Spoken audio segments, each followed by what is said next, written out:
Ghost in the Shell, a cyberpunk science fiction action-filled movie that took place in 2029 in a fictional place named Newport City.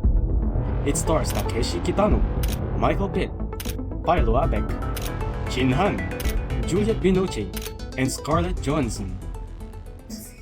Originally, Ghost in the Shell is a Japanese cyberpunk media franchise illustrated by Masamu Nishida.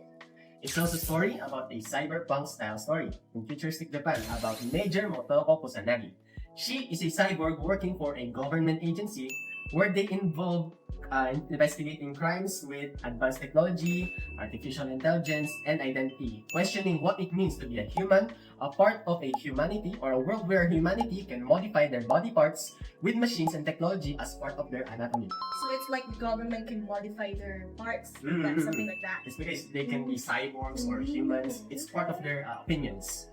At first glance, the movie may look entertaining, but is it really respectful? I have a question for you. What do you think cultural appropriation is?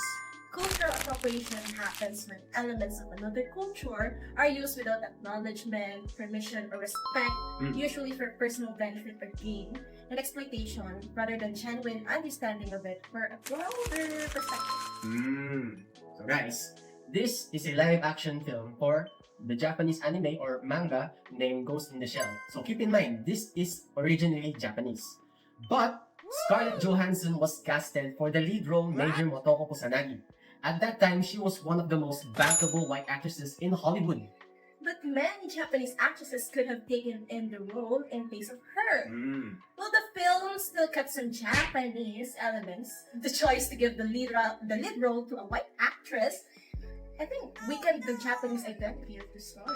You're right about that. So this is suggesting that this movie was made for profit and fame, rather than authenticity and representation.